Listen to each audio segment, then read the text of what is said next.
नमस्ते सदा वत्सले मातृभूमि। कल एकादशी है। कल माता तुलसी का विवाह हर घरों में होगा, क्योंकि हर सनातन धर्मी अपने आंगन में तुलसी का पौधा जरूर लगाया होगा।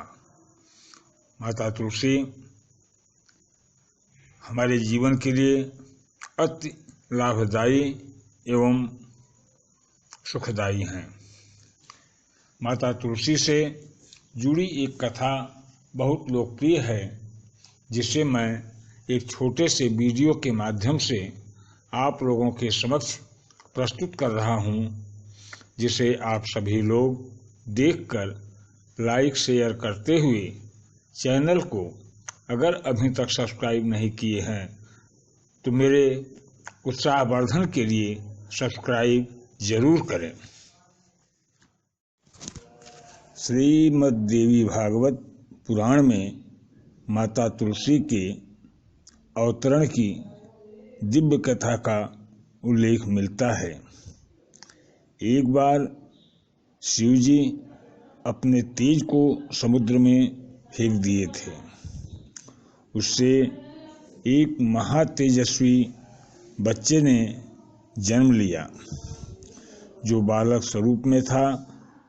वह बच्चा आगे चलकर जालंधर के नाम से पराक्रमी दैत्य राजा बना, जिसकी राजधानी का नाम जालंधर नगरी था। दैत्य राजा कालनेमी की कन्या से वृंदा का विवाह जालंधर से हुआ। जालंधर महाराक्षस था। अपनी सत्ता के मद में चूर उसने माता लक्ष्मी को पाने के लिए युद्ध किया, परंतु समुद्र से ही उत्पन्न होने के कारण माता लक्ष्मी ने उसे अपने भाई के रूप में स्वीकार किया। वहां से विफल होने के बाद वह देवी पार्वती को पाने की लालसा से कैलाश पर्वत पर गया।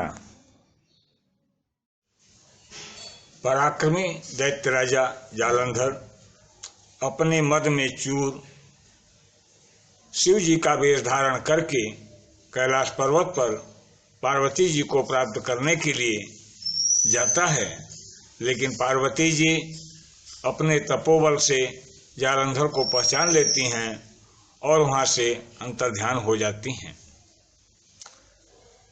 पार्वती जी क्रुद्ध होकर के सारी घटना का जिक्र भगवान विष्णु जी से करती हैं और उनसे आग्रह भी करती हैं कि इस पापी को मारे जाने का कोई उपाय निकालने का प्रयत्न किया जाए। भगवान विष्णु पार्वती जी के बातों से अवगत होकर के ऋषि का रूप धारण करते हैं और अपने साथ 2 राक्षसों को लेकर के जंगल में चले जाते हैं, जहां वृंदा अकेली भ्रमण करती रहती है। वृंदा जो है, जब उन राक्षसों को देखती है तो भयभीत हो जाती है। तो ऋषि महाराज, जो भगवान विष्णु का रूप है, वो अपने तपोबल से उन राक्षसों को तुरंत भस्म कर देते हैं। जब भस्म कर देते हैं तो वृंदा उनके इस ताकत से प्रसन्न होकर के उनसे अपने पति जालंधर के हालचाल को जानने के लिए पूछती है कि कैलाश पर्वत पर मेरे पति शंकर जी से युद्ध कर रहे हैं, उनका क्या हालचाल है। तो उस ऋषि ने तुरंत 2 वानरों को प्रकट किया और उन दोनों वानरों को प्रकट करके यह दिखाया कि आपका पति मारा जा चुका है। एक बंदर के हाथ में जालंधर का सर था, दूसरे के हाथ में जालंधर का धड़। यह देख करके वृंदा मूर्छित हो जाती है। जब होश में आती है तो उस ऋषि से प्रार्थना करती है कि हे प्रभु, अपने तपोबल से मेरे पति को जीवित करिए। ऋषि अपने तपोबल से जालंधर को जीवित करते हैं, लेकिन उसी समय अपने स्वयं उस शरीर में प्रवेश कर जाते हैं। जब उस शरीर में प्रवेश कर जाते हैं तो वृंदा जो है उस शरीर के साथ पति धर्म का आचरण करती है और इस आचरण से उसका सतीत्व नष्ट हो जाता है। और जब सतीत्व नष्ट हो जाता है तो उधर शंकर जी से जालंधर का युद्ध चल रहा था, वहां जालंधर मारा जाता है। जब यह संज्ञान वृंदा को होता है तो वृंदा जो है क्रुद्ध होकर के अपने सती व्रत के तप से विष्णु भगवान को श्राप देती है कि जाइए आप पत्थर हो जाइए। और भगवान विष्णु पत्थर हो जाते हैं। माता लक्ष्मी वृंदा से निवेदन करती है कि ऐसा मत करो, इन्हें पुनः अपने स्वरूप में लाओ।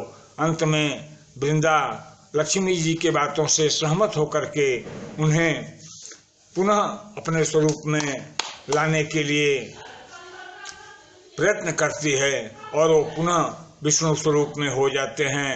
इधर वृंदा जो है अपने पति के साथ सती हो जाती है। जहाँ पर वृंदा सती होती है वहीं पर एक पौधा उगता है। वह पौधा तुलसी के नाम से जाना जाता है। भगवान विष्णु ने वृंदा को यह वरदान दिया कि हे वृंदा, तुम अब तुलसी के रूप में पूजी जाओगी और तुम्हारा हर घर में पूजा होगा। जो तुम्हारा पूजा करेगा वह अत्यधिक प्रसन्नचित्त और खुशहाल रहेगा। और प्रति एकादशी को, कार्तिक के एकादशी को तुम्हारा मेरे शालिग्राम स्वरूप के साथ विवाह होगा। यह विवाह जो करेगा वह अति सुखदायी और संपन्न रहेगा। जिस घर में तुलसी होती है वहाँ यमदूत भी असमय नहीं आते। गंगा नर्मदा के जल में स्नान तथा तुलसी का पूजन बराबर माना जाता है। तुलसी के सेवन से मोक्ष की प्राप्ति होती है और तुम सदा पूज्यनीय रहोगी।